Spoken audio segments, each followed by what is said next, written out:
同志諸君、偉大なるソビエト連邦はヨーロッパ最長の大河ボルガ川を制覇した。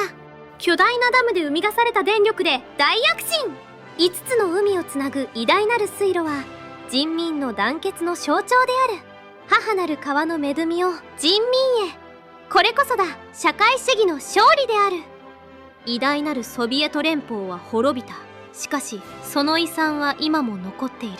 その遺産を Google マップ図で見てみよう。ここはボルゴグラード、独ソ戦最大の激戦地となった都市である。勇敢な市民の活躍で守られたこの町は今は100万人が住む豊かな大都市として発展した。なんだこれは。川沿いに奇妙な白い建物がある。これはベローエモーリエと呼ばれているらしい。ロシア語で白い海という意味だ。白い海だと？ロシアに白はふさわしくない。ロシアは美しい赤で染めなければならない。この白い海、実は猛毒の池なんです。ソビエト時代に作られた化学兵器工場。そこから出た廃棄物がここに捨てられました。水銀、フェノール、ベンゾピレン。これらの有害物質が大量に溜められた貯水池がボルガ川のすぐ近くにあります。住宅地も目と鼻の先です。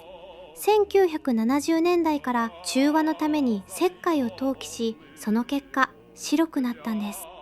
ロシアの母なる川と言われたボルガ川は今深刻な環境危機に直面しています。今日はボルガ川が抱える環境問題を通して開発と環境保全について考えていきましょう。ボルガ川は全長 3530km、流域面積は136万平方キロメートル。ヨーロッパで最も長い川であり、その流域面積は日本の国土の約 3.6 倍にあたります。そしてこの流域には約6000万人、ロシアの人口の約 40% が暮らしています。ロシアの主要都市の多くがこの川の恩恵を受けています。特に重要なのが首都モスクワの水道水。モスクワの水道水の 90% がボルガ川由来なんです。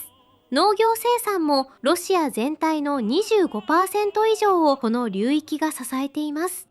ロシアの人々はこの川をボルガマトゥーシュカ、母なる川ボルガと呼びます。この母なる川に何が起きたのか。それはソビエト時代の大規模開発に原因があったのです。20世紀初頭、ソビエト連邦は急速な工業化を進めていました。電力が足りない。物資を運ぶ水路も必要。そこでソビエトはボルガ川を人工的に改造することにしました。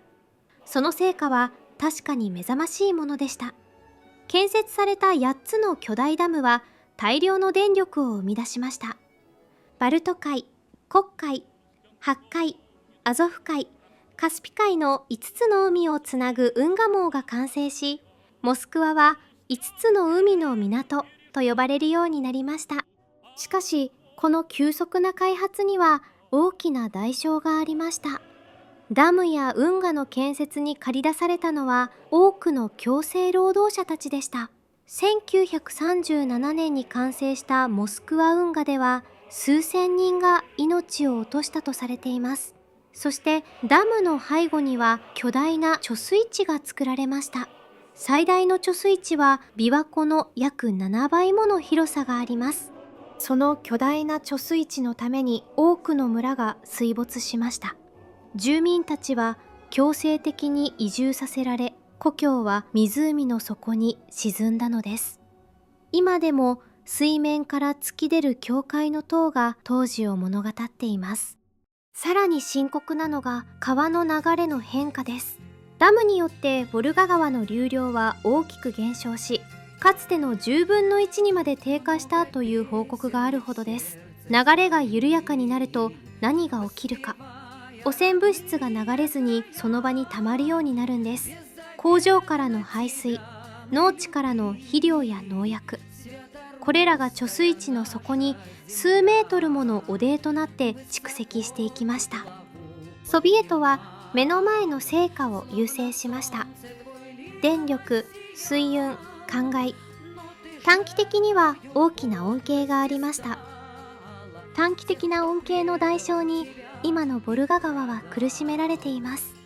ボルガ川は今ロシアで最も汚染された川の一つです。ロシア国内の排水の 40% がこの川に集中しています。ソビエト時代にも環境規制はありました。しかし工場にとっては罰金を払う方が排水をきれいにするより安くついたんです。この慣習はソ連崩壊後も変わりませんでした。今でも排水処理が規制レベルに達しているのはわずか 10% です。ソ連が崩壊して30年以上、ダム建設から数えれば90年近くが経ちました。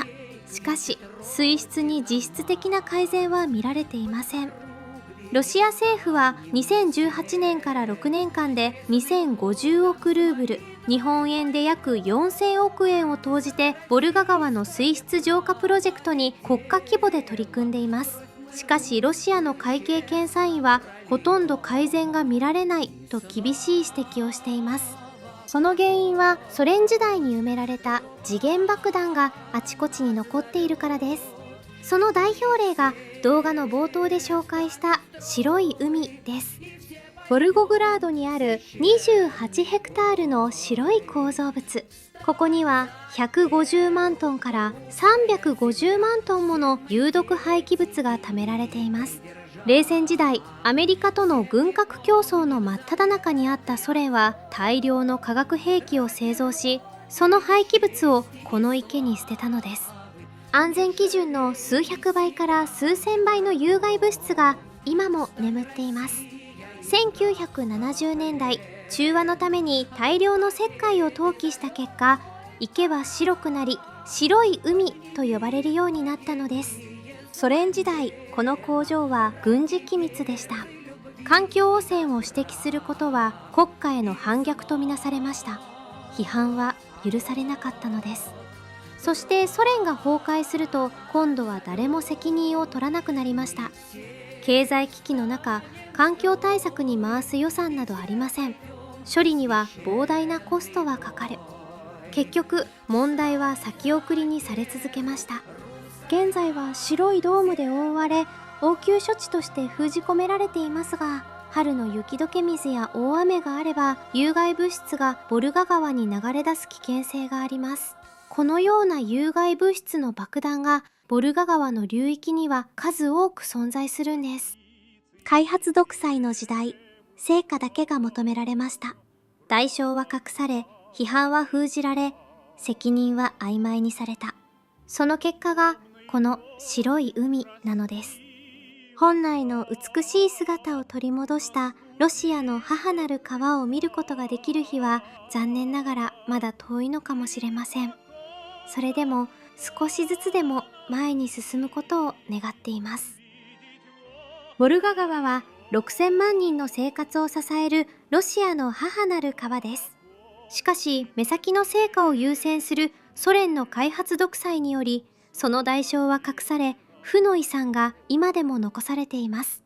90年経った今でも母なる川は苦しんでいます。開発と環境のバランスをどう取るのか。いつの時代でもどの国にとっても大事な問いだと考えて、今日の動画を撮りました。それではまた次の動画まで。ごきげんよう。